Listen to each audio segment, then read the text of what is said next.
சிவந்தி academy Tiruchendur SSC CGL-க்கான சிறப்பு online பயிற்சி வகுப்புகள் நடைபெறுகிறது. இப்போ சட்டசபை நிகழ்வுகளை பார்த்தவங்களே சொன்னாங்க.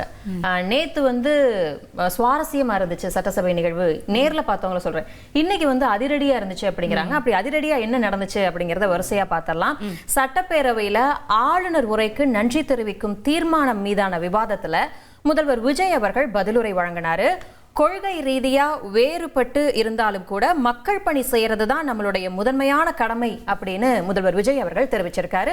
அது தொடர்பான காட்சிகளை பார்த்திடலாம். ஓகே, நன்றி தெரிவிக்கும் தீர்மானம் கொள்கை ரீதியாகவும் நிலைப்பாடு ரீதியாகவும் வேறுபட்டு இருந்தாலும் மக்கள் பணி செய்வதுதான் நம்ம எல்லாருக்கும் பிரைமரியா இருக்கிற ஒரே எய்ம். அந்த வகையில தான் நம்ம எல்லாருமே நம்ம மக்களால் அங்கீகரிக்கப்பட்டு சட்டமன்றத்திற்கு வந்திருக்கிறோம். அதனால நாம கருத்தால் வேறுபட்டாலும் மக்கள் சேவை என்ற நோக்கத்துல நம்ம மாநிலம் சார்ந்த விஷயங்கள்ல நாம எல்லாரும் ஒன்றிணைந்து பயணிச்சா நம்ம தமிழ்நாடு என்னைக்கும் எதிலையும் முதன்மை மாநிலமாக திகழும். ஓகே, இப்போ முதலமைச்சராக விஜய் பொறுப்பேற்றிருக்கிறதுனால பேரவையில் நன்றி தெரிவிக்கணும் அப்படிங்கிற ஒரு விஷயத்தையும் கொண்டு வந்திருந்தாரு. ஸோ அதன்படி விஜய் அவர்கள் என்ன சொல்லியிருந்தார் அப்படின்னா, சட்டமன்ற தேர்தலில் தமிழக வெற்றி கழகத்துக்கு வாக்களித்து எங்களை ஆட்சியில் அமர வச்ச தமிழக மக்களுக்கு நன்றி அப்படின்றத சொல்லியிருந்தாரு. அதே மாதிரி அவர் 2 இடங்களில் போட்டிட்டார் இல்லையா, ஒன்று பெரம்பூர், இன்னொன்று ராஜினாமா செஞ்சிருந்த திருச்சி கிழக்கு. இந்த 2 தொகுதி மக்களுக்கும் அவர் நன்றியை சொல்லியிருந்தாரு. அதையும் பார்க்கலாம். நம்மளை சட்டமன்ற உறுப்பினராக தேர்ந்தெடுத்த பெரம்பூர் தொகுதி மக்களுக்கு நம்மளோட நெஞ்சார்ந்த நன்றிகள். அதே மாதிரி ராஜினாமா பண்ணிட்டாலும் நம்மளை தேர்ந்தெடுத்த திருச்சி கிழக்கு மக்களுக்கும் இந்த மன்றத்தில் நம்மளோட நன்றியை பதிவு செய்கிறோம். அதே மாதிரி இன்னைக்கு சட்டசபையில முதல்வர் விஜய் அவர்கள் தினத்தந்தி நாளிதழ பாராட்டியிருக்காரு. ஏன் அப்படிங்கறத பாத்திரலாம். அடைக்கப்படும் ஊழலுடைய ஊற்றுக்கண் அப்படிங்கிற பேர்ல தினத்தந்தி நாளிதழ வெளியான தலையங்கத்தை சுட்டிக்காட்டி சட்டப்பேரவையில முதல்வர் விஜய் அவர்கள் பேசியிருந்தாரு. ஊழலுக்கு எதிரான அரசின் நடவடிக்கைகளை தலையங்கமா எழுதியதற்காக தினத்தந்தி நாளிதழுக்கு முதல்வர் பாராட்டு தெரிவிச்சிருக்காரு. ஓகே, அதையும் பார்க்கலாம். Okay, clean governance and good கவர்னன்ஸ்ல உறுதியா இருக்கிறோம். இப்ப மட்டும் இல்ல, எப்பவுமே இப்படிதான் இருப்போம். இதுல 100% இது உண்மைன்றதுனாலதான் பாரம்பரியமான தினத்தந்தி பத்திரிகை ஊழலின் ஊற்றுக்கண் அடைக்கப்படுகிறதுன்னு 16/6/2026 அன்னைக்கு ஒரு தலையங்கமே எழுதியிருக்கு. ஒரு தவறு செய்தால் அது தெரிந்து செய்தால் அவன் தேவன் என்றாலும் விடமாட்டேன் என்று எம்ஜிஆர் அன்று பாடினார். அதை இன்று விஜய் செயலில் காட்டுகிறார்னு அந்த எடிட்டோரியல்ல எழுதியிருக்கு. இந்த நேரத்தில் தினத்தந்திக்கு நம்மளோட நன்றியை தெரிவிச்சுக்கிறோம். ஓகே, இப்போ தாவேக அரசுக்கு இருக்கிற 2 சவாலான விஷயங்கள் என்ன அப்படின்னு பார்த்தோன்னா, ஒன்று சட்டம் ஒழுங்கு, இன்னொன்று இந்த மின் துறை அப்படிங்கிறது. ஸோ அந்த வகையில் இப்போ சட்டம் ஒழுங்கை பற்றி விஜய் அவர்கள் என்ன பேச போகிறாரு பேரவையில் அப்படிங்கிற ஒரு எதிர்பார்ப்பு இருந்தது. அதற்கு அவர் என்ன பதில் கொடுத்துருக்காரு அப்படின்னா, போதைப் பொருள் நடமாட்டம் தாறுமாறாக இருக்குது, இதை ஆரம்பத்திலேயே தடுக்காமல் விட்டது யார் அப்படின்னு ஒரு கேள்வியை கேட்டிருக்காரு. திமுகவை பார்த்து இந்த கேள்வியை அவர் முன் வச்சிருக்காரு. அதே மாதிரி கடந்த ஆட்சியில் நடந்த சம்பவங்களுக்கு இப்போ தான் நாங்கள் விடையே பார்த்துக்கிட்டு இருக்கோம், இப்பதான் நாங்க கொஞ்சம் கொஞ்சமா இதற்கு என்ன தீர்வு அப்படிங்கிற பதில நாங்க நோக்கி போய்கிட்டு இருக்கோம் அப்படிங்கறதையும் சொல்லியிருக்காரு. அதையும் பார்க்கலாம். போன ஆட்சியில் நடந்ததுக்கெல்லாம் இப்பதான் விடையை கண்டுபிடிக்கிறோம். நம்ம ஆட்சியில்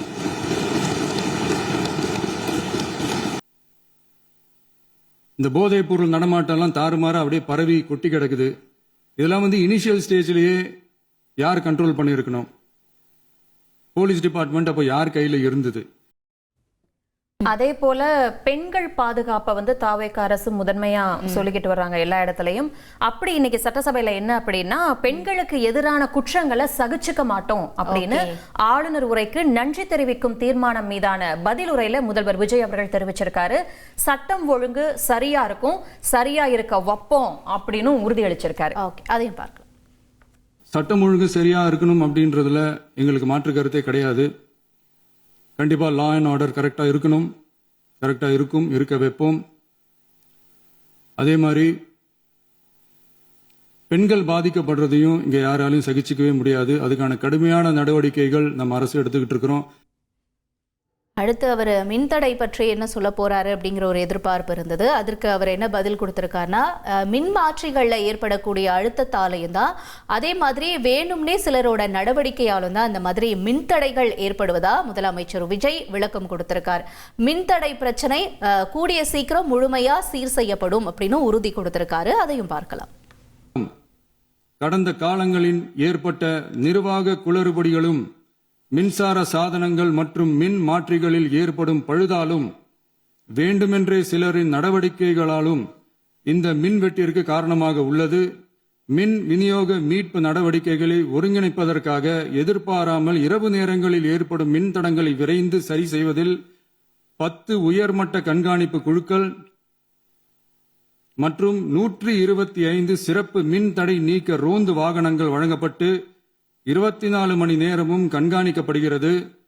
கூடுதலாக தற்போது 77 புதிய மின் தடை நீக்க மையங்களும் உருவாக்கப்பட்டுள்ளன. விரைவில் இந்த மின்வெட்டு நிலைமை அறவே நீக்கப்படும். அதே போல மத்திய அரசை பத்தியும் சட்டசபையில பேசியிருக்காரு முதல்வர் விஜய் அவர்கள். மத்திய அரசை எதிர்ப்போம், ஆனா கண்ணை மூடிக்கிட்டலாம் நாங்க மத்திய அரசை எதிர்க்க மாட்டோம் அப்படின்னு சட்டப்பேரவையில் அவர் தெரிவிச்சிருக்காரு. நீட் தேர்வு வேணாம், மும்மொழி கொள்கையை ஏற்க மாட்டோம் அப்படிங்கிறது தான் தாவேக அரசுடைய நிலைப்பாடு அப்படின்னு அங்க ஒரு உறுதியா விளக்கத்தை கொடுத்திருக்காரு. அது தொடர்பான காட்சிகளையும் பார்த்துடலாம். தற்போதைய ஒன்றிய அரசு சார்ந்த கட்சியுடன் அரசியலில் கொள்கை அளவில் நேர் எதிராக நிக்கிறவங்க தான் நாம. அதே சமயத்தில் எதுக்கெடுத்தாலும் கண்ணை மூடிக்கிட்டு ஒன்றிய அரசோட மோதல் போக்கை விரும்புறவங்க நாம இல்ல. நமக்கு எப்பவுமே தமிழகத்தின் வளர்ச்சி மட்டும்தான் முக்கியம். அடுத்தபடியா எதிர்க்கட்சி தலைவர் உதயநிதி அவர்களை விமர்சிக்கிற மாதிரியான ஒரு கருத்தை முன் வச்சிருந்தாரு. அதாவது அவர் என்ன சொல்றாருன்னா, முதல்வர் விஜய் எதிர்த்து பேசினாதான் எதிர்க்கட்சின்னு ஒரு சிலர் நினைக்கிறாங்க, அது உண்மை கிடையாது அப்படின்னு உதயநிதியை மறைமுகமா விமர்சனம் செஞ்சிருக்காரு. நான் சாதாரணமா முதல்வரா வரல, ஒவ்வொருத்தருடைய வீட்டில் இருக்கிறவங்களுடைய இதயத்துல இடம் பிடிச்சதுனால தான் முதல்வர் ஆகியிருக்கேன் அப்படின்ற ஒரு பதிவையும் சொல்லியிருக்காரு. அதையும் பார்க்கலாம். எதிர்த்து பேசினாதான் எதிர்கட்சின்னு ப்ரூவ் பண்ண முடியும்னு நினைச்சுக்கிட்டு பேசின எதிர்கட்சியை சேர்ந்த எதிர்கட்சி தலைவர் உள்ளிட்ட மாண்புமிகு உறுப்பினர்களுக்கும் வணக்கமும் நன்றியும். ஒவ்வொரு வீட்டில் இருக்க ஒவ்வொருத்தரும் நம்மளை அவங்க வீட்டில் ஒருத்தனா ஏத்துக்கிட்டது தான் நமக்கு கடவுளும் மக்களும் தந்த மிகப்பெரிய வரம். அதுக்காகவே கடவுளுக்கு சமமான நம்மளோட சொந்தங்களான தமிழக மக்கள் அனைவருக்கும் மீண்டும் மீண்டும் நன்றி. அதே மாதிரி சட்டம் ஒழுங்கு பிரச்சனையை பத்தி பேசுறப்ப, சட்டம் ஒழுங்கு பத்தி யாரு கருத்து தெரிவிச்சாலும் காது கொடுத்து கேட்போம் அப்படின்னு முதல்வர் விஜய் அவர்கள் தெரிவிச்சிருக்காரு. ஏன் அப்படின்னா, இது ஒண்ணும் மன்னராட்சி கிடையாது, மனசாட்சி உள்ள மக்களாட்சி அப்படின்னு அவர் குறிப்பிட்டிருக்காரு. அது தொடர்பான காட்சிகளை பார்த்திடலாம். இன்னைக்கு சட்டம் ஒழுங்கை பத்தி கேள்வி கேட்க கூடாதா அப்படின்னா தாராளமா கேட்கலாம். இது ஜனநாயக அரசு, மன்னராட்சி எல்லாம் கிடையாது, மனசாட்சி உள்ள மக்களாட்சி. அதனால கேள்வி கேட்கலாம், எல்லாருக்கும் எல்லா உரிமையும் உண்டு. விமர்சனம் செய்யலாம், எல்லாருக்கும் எல்லா உரிமையும் உண்டு. ஆனா நம்ம ஆட்சியில் என்ன நடவடிக்கைகள் எடுத்திருக்கோன்றது தெரிஞ்சுக்கிட்டு அதுக்கு ஏற்ற மாதிரி ஒரு நடுநிலையா பேசுனீங்கன்னா கொஞ்சம் நல்லா இருக்கும். சட்டம் ஒழுங்கை பத்தி யாருக்கு என்ன யோசனை இருந்தாலும், மக்கள் நலனுக்காக யாருக்கு என்ன யோசனை இருந்தாலும் அதை தாராளமாக சொல்லலாம். நம்ம அரசு அது காது கொடுத்து கேட்கும். அடுத்து பிரதான எதிர்க்கட்சியா இருக்க திமுக அடிக்கடி சொல்லக்கூடிய ஒரு விஷயம் எங்க தயவால தான் தாவேக அரசு அமைஞ்சது அப்படின்னு சொன்னாங்க. இதுக்கும் பதிலடி கொடுத்திருக்காரு பேரவையில. என்ன சொல்லியிருக்காருன்னா, எங்களோட தயவால தான் இந்த ஆட்சி நடக்குது அப்படின்னு சொல்லி திமுகவும் முதலமைச்சர் விஜய் கடுமையா விமர்சனம் செஞ்சிருக்காரு. மக்கள் தயவால தான் இந்த ஆட்சி நடக்குது, இடதுசாரிகள் எல்லாமே அவங்களா தான் முடிவெடுத்து ஆட்சிக்கு ஆதரவு தந்தாங்க அப்படின்னு ஒரு விளக்கத்தையும் கொடுத்திருக்காரு. அதையும் பார்க்கலாம். அவங்க தயவால தான் நம்ம ஆட்சி நடக்குதான். மக்கள் தயவால இந்த ஆட்சி நடந்துகிட்டு இருக்கு. மனசாட்சி உள்ள சக்திகளோட ஆதரவால இந்த ஆட்சி நடந்துகிட்டு இருக்கு. நாங்க தான் அனுப்பி வச்சோம் அப்படின்றாங்களே. அனுப்பி வச்சவங்களுக்கு மினிஸ்ட்ரியில இடம் கொடுத்தா ஏன் கதறீங்க? ஏன் இவ்வளவு கோவம்? ஏன் இவ்வளவு கதறல்? இதுல இன்னொரு முக்கியமான விஷயம், மார்க்சிஸ்ட் கம்யூனிஸ்ட் கட்சி நமக்கு ஆதரவு கொடுத்தது சுயேட்சையா எடுத்த முடிவுன்னு சொல்றாங்க. அதே மாதிரி இந்திய கம்யூனிஸ்ட் கட்சி நமக்கு ஆதரவு கொடுத்தது சுயேட்சையா எடுத்த முடிவுன்னு சொல்றாங்க. இதுல எங்க இருந்து நாங்க தான் அனுப்பி வச்சோம்னா புரியல, மக்களுக்கு நல்லா புரியும். அதே மாதிரி இத்தனை ஆண்டு கால தமிழக அரசியல் வரலாற்றுல வந்து ஆட்சியிலும் பங்கு அதிகாரத்திலும் பங்கு அப்படின்னு தாவேக அரசு முன்னெடுத்து அதை நிகழ்த்தி காண்பிச்சிருக்காங்க. அதை பத்தி விஜய் அவர்கள் என்ன சொல்லியிருக்காருன்னா, ஊழல் செய்யாதவங்களாலதான் கூட்டணி ஆட்சி அமைக்க முடியும் அப்படின்னு முதலமைச்சர் விஜய் அவர்கள் தெரிவிச்சிருக்காரு. ஊழல்ல ஊறி போனவங்க ஆட்சி அதிகாரத்துல பங்கு தர மாட்டாங்க அப்படின்னு எதிர்க்கட்சிகளை அவர் வந்து கடுமையா சாடி இருக்காரு. அந்த காட்சிகளை பார்த்திடலாம். ஊழலே செய்ய மாட்டோம், நேர்மையா தான் இருப்போம், நியாயமா தான் இருப்போம் அப்படின்னு சொல்றவங்களால மட்டும்தான் கூட்டணி ஆட்சி அமைக்க முன்வரும். ஆட்சியிலையும் பங்கு அதிகாரத்திலையும் பங்கு கொடுக்க முன்வரும். ஊழல்லையே ஊறி போனவங்களால இந்த கூட்டணி ஆட்சியோ ஆட்சியிலையும் பங்கு அதிகாரத்திலையும் பங்கு கொடுக்க முன்வராது. மெஜாரிட்டி இருந்தாலும் தரமாட்டாங்க, மெஜாரிட்டி இல்லனாலும் தரமாட்டாங்க. கேட்டா ரெடிமேடா ஒரு பதில் ஒண்ணு வச்சிருப்பாங்க, கூட்டணி ஆட்சியை மக்கள் விரும்ப மாட்டாங்கன்னு. அதே மக்கள் தான் இப்ப அவங்கள பார்த்து சிரிக்கிறாங்க. அடுத்து சமூக நீதி பெண்கள் பாதுகாப்புன்னு பேசக்கூடிய திமுக பத்தி அவர் இன்னொரு விமர்சனத்தையும் கேள்வியும் முன் வச்சிருக்காரு. நீங்க இந்த விஷயம் தொடர்ச்சியா பேசுறீங்க, நான் கேட்கிற கேள்விக்கும் பதில் சொல்லுங்கன்ற மாதிரி தான் அவருடைய தோரணை இருந்தது. அதாவது என்ன சொல்றாருன்னா, தாவேக அரசுல வந்து பட்டியல் சமூகத்தை சேர்ந்த 8 பேருக்கு 4 பெண்களெல்லாம் நாங்க வந்து அமைச்சர்கள் ஆக்கியிருக்கோம்.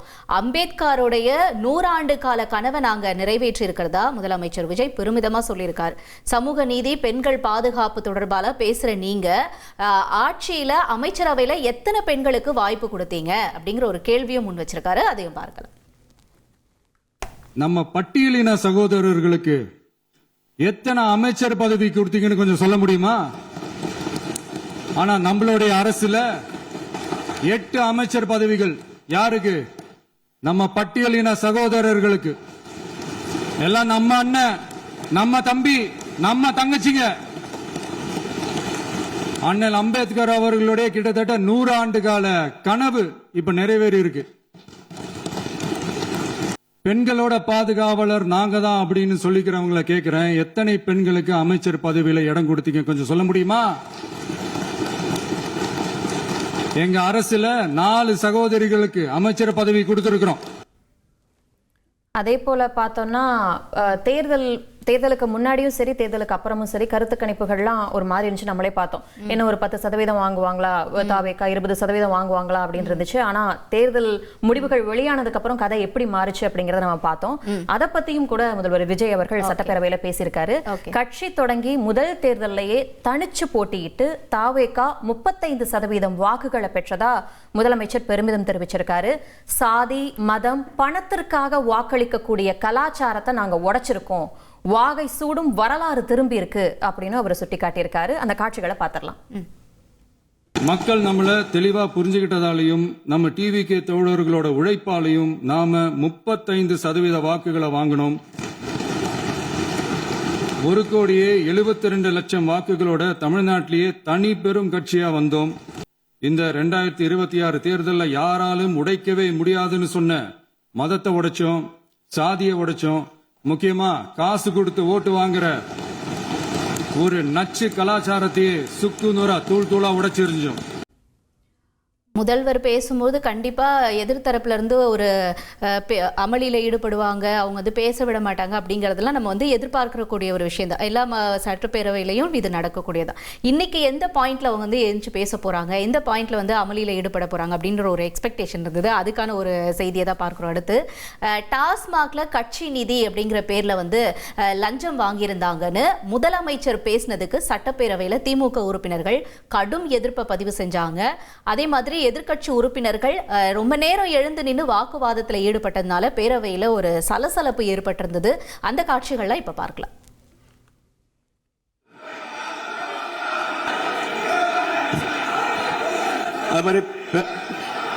எதிர்க்கட்சி தலைவர் பேசுகிறவர் யாரும் குறுக்கிட வேண்டாம் என்று சொன்னார்கள். அதை நாங்கள் பின்பற்றினோம். ஆனால் இன்றைக்கு நீங்கள் பின்பற்றவில்லை என்றால் வேதனையாக இருக்கிறார். முன்னவர் நேற்று இருக்கிறது, ஆனா இடையில குறுக்கீடு செய்யாமல் அதை முடிக்கும்படி நான் கேட்டுக்கொள்கிறேன்.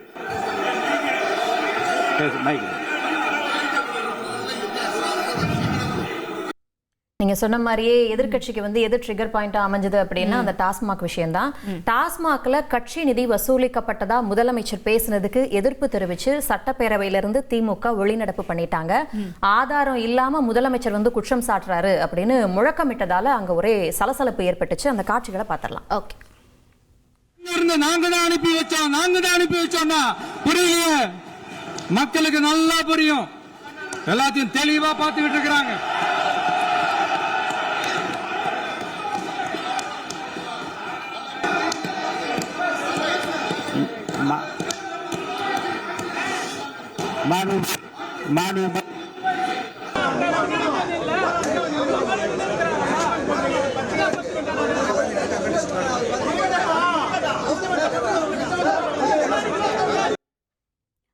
இப்போ அடுத்தபடியாக ஒரு குற்றச்சாட்டை வைக்கிறது தமிழ் தாய் வாழ்த்து வந்து பாடலை, தேசிய கீதம் வந்து 2 வாட்டி பாடினாங்க அப்படிங்கிற மாதிரிலாம் இருந்துச்சு. வந்தே மாதரம் பாடினாங்க முதல்ல, தமிழ் தாய் வாழ்த்து வந்து 3ஆவதா பாடினாங்கன்னு அவர் முதலமைச்சர் ஆகும்போது. அதே மாதிரி பேரவையில் வந்து 2 வாட்டி தேசிய கீதம் வந்து பாடினீங்க அப்படிங்கிற ஒரு குற்றச்சாட்டுலாம் இருந்தது. ஸோ இதுக்கு என்ன பேச போறாரு அப்படின்ற ஒரு பதிலுரையில் என்ன சொல்லியிருந்தாருன்னு பார்த்தோன்னா, அதாவது தமிழ் தான் எங்களுடைய உயிர் நாடி, தமிழ் வந்து நாங்கள் ஒருபோதும் விட்டுத்தர மாட்டோம், தேசிய கீதம் 2 முறை பாடப்பட்டது தொடர்பாகவும் முதலமைச்சர் விஜய் வந்து விளக்கம் கொடுத்திருந்தார். சட்டப்பேரவையில கருணாநிதி படத்திறப்பு விழாவில் தமிழ்தாய் வாழ்த்து 2 முறை பாடப்பட்டுச்சு. பண்பாடு கலாச்சாரம்னு பேசிக்கிட்டே இரட்டை வேடம் நாங்க போட மாட்டோம் அப்படின்னு சொல்லியிருக்காரு. இதுக்கு முன்னாடி திமுக அவங்க என்ன பண்ணியிருந்தாங்க அப்படிங்கறத சுட்டி காட்டியிருக்காரு. ஸோ அதையும் நம்ம பார்க்கலாம். நம்மளுடைய மாநில உரிமை, மொழி உரிமை, உத்தம உத்தரர் போல வேஷம் போடுற எதிர்கட்சிக்கு ஒன்றை மட்டும் ஆணித்தரமாக சொல்றோம், உங்களை மாதிரி தமிழ்னு சொல்லிக்கிட்டு மொழி பண்பாடு கலாச்சாரம்னு சொல்லிக்கிட்டு ரெட்டை வேஷம் போடுறவங்க நாங்க கிடையாது. அதுவும் முத்தமிழ் அறிஞர் அப்படின்னு சொல்ற நம்ம கலைஞர் அவர்களுடைய அந்த புகைப்படம் வெளியிட்டு விழாவில் அவர் இருந்த இதே சபையில தமிழ 2வது இடத்துக்கு தள்ளினது யாருன்னு ஞாபகம் இருக்கா? அது மட்டும் இல்ல, அந்த தேசிய கீதத்தை நாட்டுப்பண் நேஷனல் ஆந்தம்னு சொல்லி அதே ஃபங்க்ஷன்ல கடைசியா ஃபங்க்ஷன் முடியும் போது செகண்ட் டைம் தேசிய கீதம் பாடினதும் ஞாபகம் இருக்கா? அதே மாதிரி ஷூட்டிங்ல இருந்து அப்படியே நேரா சட்டசபைக்கு வந்துட்டத மாதிரி சிலர் வந்து பேசிக்கிட்டு இருக்காங்க அப்படின்னு முதல்வர் விஜய் அவர்கள் எதிர்க்கட்சியினரை பார்த்து குற்றம் சாட்டியிருந்தாரு. அதை வந்து எதிர்க்கட்சிகளுக்கு பிடிச்ச மாதிரியே சொல்லணும்னா அது வந்து ரியல் இல்ல, அவங்க சொல்றதெல்லாம் அதெல்லாம் ரீல் அப்படின்னு விளக்கம் கொடுத்திருக்காரு. அந்த காட்சிகளை பார்த்துடலாம். நாம ஏதோ ஷூட்டிங்ல இருந்து நேரா வந்து சிஎம் ஆன மாதிரியே சில பேர் ஒரு இமேஜ் கிரியேட் பண்றாங்க. அவங்களுக்கு அவங்க ஆசைப்படுற லாங்குவேஜ்லயே சொல்றோம், அது வெறும் ரீல் தான், ரியல் கிடையாது. ஒரு சாதாரண நடிகனாக நம்ம கெரியர் தொடங்குச்சு, அப்புறம் அப்படியே சின்சியரா உழைச்சி மேல வந்தோம். நம்ம கெரியர்ல நாம மேல வந்ததுக்கு இந்த விஜய் ஒருத்தன் மட்டுமே காரணம் இல்ல, அவனோட உழைப்பு மட்டுமே காரணம் இல்ல, இந்த விஜயோட உழைப்புக்கும் உயர்வுக்கும் பின்னாடி இருக்கிற ஒட்டுமொத்த தமிழ்நாட்டு மக்களோட அன்பும் அரவணைப்பும் தான் காரணம். ஓகே, இது மட்டும் இல்லை, அடுத்து அவர் என்ன சொல்லியிருக்காருன்னா, நடிகர் கட்சின்னு சொல்லி எங்களை வந்து நையாண்டி பண்ணுறாங்க, ஆனால் அதை பற்றிலாம் எங்களுக்கு கவலையே இல்லை, நாங்கள் வந்து ஒவ்வொருத்தருடைய வீட்டுக்குள்ளே போனதுக்கு அப்புறம் தான் கட்சி தொடங்கினோம், மக்கள் வந்து எங்களை அவங்களோட பிள்ளையாவும் அண்ணனாவும் தம்பியாவும் ஏற்றுக்கிட்டாங்க அப்படின்னும் விளக்கம் கொடுத்திருக்காரு. அதே போல ஆளுநர் உரைக்கு நன்றி தெரிவிக்கும் தீர்மானம் மீதான விவாதத்திற்கான பதிலுரையில முதலமைச்சர் கூறிய குட்டி கதையால வந்து அந்த அவையே வந்து ஒரு சிரிப்பலையால நிறைஞ்சிருச்சு அப்படின்னே சொல்லலாம். அந்த காட்சிகளை பார்த்துடலாம். எனக்கு ஒரு குட்டி கதை ஒன்று ஞாபகம் வருது, சொல்லாமா? ஒரு ஊர்ல ஒரு பெரியவர் வெயில் ரொம்ப ஜாஸ்தியா இருக்குன்னு சொல்லிட்டு கண்ணுக்கு மேல கை வச்சுக்கிட்டு இப்படி சுத்தி முத்தி தேடிக்கிட்டு இருந்தாராம். அப்ப கூட இருந்த ஒரு சின்ன பையன், என்ன தேடுறீங்க அப்படின்னு கேட்டானா. அதுக்கு அந்த பெரியவர் சொன்னாரா, அது ஒண்ணு இல்ல தம்பி, உங்க அப்பா இங்கதான் இருப்பாருன்னு சொன்னாங்க, அதான் தேடிக்கிட்டு இருக்கேன், எங்க உங்க அப்பாவையா காணோம்?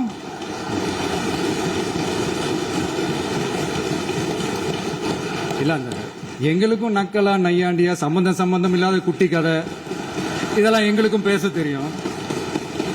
இப்போ அடுத்தபடியாக விஜய் அவர்கள் பேசும்போது என்ன விஷயத்த சொல்லியிருந்தாரு அப்படிங்கிறத பார்க்கலாம் பதில் உரையில். இப்போ தொடர்ச்சியாக திமுக தரப்புலேருந்து வைக்கக்கூடிய வார்த்தை என்னன்னா சோஃபா மாடல், டிவிகே அப்படின்னாலே சோஃபா மாடல் அப்படின்னு சொல்கிறாங்க. இதுக்கு விஜய் அவர்கள் என்ன சொல்லியிருக்காருன்னா, சோஃபா மாடல் அப்படிங்கிற திமுகவோட விமர்சனத்தை நான் புரிஞ்சுக்கிறதுக்கே எனக்கு ரொம்ப நாள் ஆச்சு அப்படின்னு சொல்கிறாரு. சட்டசபையில் ஃபர்னிச்சர் பிஸ்னஸ்லாம் செய்ய வேணாம் அப்படின்னும் முதலமைச்சர் சொல்லியிருக்காரு. அதே மாதிரி டெவில்ஸ் அப்படின்னு சொல்லிட்டு சொல்கிறாங்க, அப்படின்னும் இதெல்லாம் பேசக்கூடாதுன்னு சொல்லி எதிர்க்கட்சி தலைவர் உதயநிதிக்கு அவர் பதிலடி கொடுத்திருக்காரு. ஆக்சுவலி ஈவல்ஸ் அப்படின்னு சொல்லிட்டு சொல்லியிருந்தாங்க. எவில்ஸ்னு வந்து நீங்க சொல்றீங்க ஈவல்ஸ்னு, அது வந்து டெவில்ஸ் சொல்லக்கூடாது அப்படின்னு சொல்லி முதலமைச்சர் வந்து சொல்லியிருந்தாரு. அதை பார்க்கலாம். அப்புறம் என்ன சோஃபா மாடல் ஆட்சியா, அது என்னன்னு புரியறதுக்கு எனக்கு ரொம்ப நாள் ஆச்சு. இந்த sofa set, table chair, teapoy, furniture பிசினஸ்லாம் வேற எங்க வெளியில போய் பண்ண சொல்லுங்க. அப்படி அந்த பிசினஸ் தான் பண்ணணும்னா நிறைய பிசினஸ் பண்ற மாதிரி வெளியில போய் பண்ண சொல்லுங்க. இங்க சட்டசபைக்குள்ள வேணாம். ஈவில்ஸ்னு டெவில்ஸ் பேசக்கூடாது.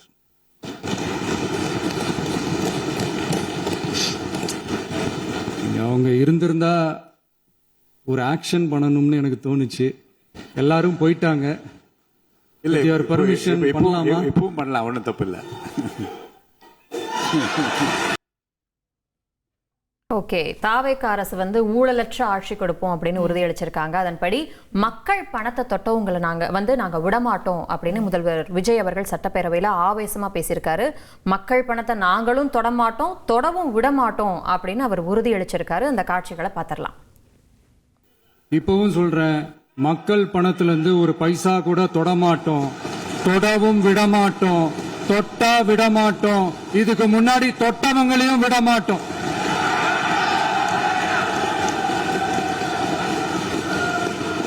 ஒவ்வொரு ஊழலா வெளியில வரும் போலயே, ஒவ்வொரு வேஷமா கலைஞ்சிரும் போலயே இங்க இருக்கிற நிறைய பேரு நடுங்கி போய் இதுல நம்ம மேல அவதூறு வேற.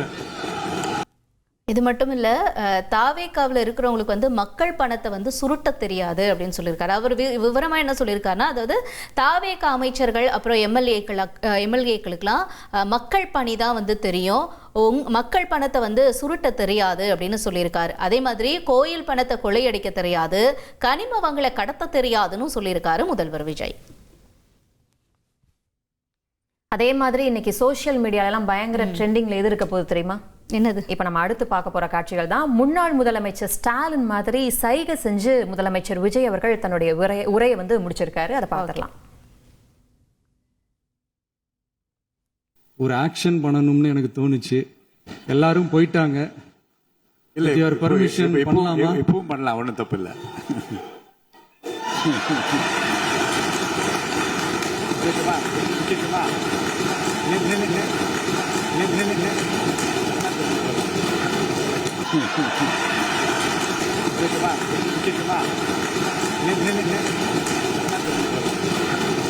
ஓகே, முன்னாள் முதல்வர் பண்ணது ட்ரெண்ட் ஆச்சு, இப்போ இந்நாள் முதல்வர் பண்ணுறது ட்ரெண்ட் ஆகும் அப்படின்னு நினைக்கிறேன் நீங்கள் சொன்ன மாதிரி. இப்போ அடுத்தபடியாக என்னென்னா, பேரவையில் முதல்வர் அவருடைய பதிலுரை முடிஞ்சிருச்சு.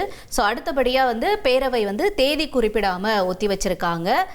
முதலமைச்சர் விஜயனுடைய பதிலுரையை முடிச்சதுக்கு அப்புறமா பேரவை ஒத்தி வைக்கப்படுறதா சபாநாயகர் JCD பிரபாகர் அறிவிச்சிருந்தார்.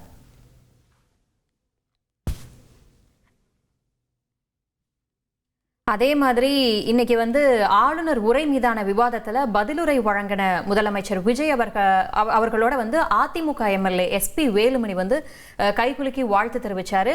சட்டப்பேரவையிலிருந்து வெளியேறும் போது முதலமைச்சருக்கு கை கொடுத்து நீங்க ரொம்ப நல்லா உரையாற்றிருக்கீங்க அப்படின்னு சொல்லி பாராட்டு தெரிவிச்சுட்டு தான் போனாரு. ஓகே, கட்சி நிதியை பத்தி வந்து முதல்வர் விஜய் அவர்கள் பேசியிருந்தார் சட்டசபையில. அதை பத்தி என்ன சொல்லியிருக்காங்கன்னா, பார்ட்டி ஃபண்ட் பத்தி முதலமைச்சர் ஆதாரத்தை வெளியிட்டாரு அப்படின்னா விளக்கம் அளிக்கிறதுக்கு வந்து நாங்க தயாரா இருக்கோம் அப்படின்னு எதிர்க்கட்சி தலைவர் உதயநிதி அவர்கள் தெரிவிச்சிருக்காரு. பழி போடுறதையே தாவேக அரசு வழக்கமா வச்சிருக்கிறதாவும் அவர் வந்து விமர்சிச்சிருக்காரு. அடுத்தபடியா இப்ப சட்டப்பேரவையில கருணாநிதி படத்திறப்பினப்ப தமிழ்தாய் வாழ்த்து 2ஆவதா பாடப்பட்டது தொடர்பா உதயநிதி விளக்கம் கொடுத்திருக்காரு. அவர் என்ன சொல்லியிருக்காருன்னா, குடியரசுத் தலைவருக்குன்னு ஒரு புரோட்டோகால் இருக்கு, அதை பின்பற்றி தான் நாங்க முதல்ல தேசிய கீதம் இசைக்கப்பட்டதா அப்படின்னு விளக்கம் கொடுத்திருக்காரு. அது நாங்க குறிப்பிட்ட நோக்கத்திற்காகத்தான் வெளியிலிருந்து ஆதரவு என்பதை அதே போல தமிழ்நாட்டில் ஜூலை 1ஆம் தேதி மின் கட்டணம் உயர்த்தப்பட வாய்ப்பில்லை அப்படின்னு தகவல் வெளியாயிருக்கு. 2022ஆம் ஆண்டுல இருந்து ஜூலை 1ஆம் தேதி மின் கட்டணம் உயர்த்தப்பட்டு வரக்கூடிய நிலையில இப்போ மின் கட்டண உயர்வு குறித்த அறிவிப்பு வெளியாக வாய்ப்பில்லை அப்படின்னு கூறப்படுது. சிவந்தி அகாடமி திருச்செந்தூர் SSC CGL-க்கான சிறப்பு ஆன்லைன் பயிற்சி வகுப்புகள் நடைபெறுகிறது.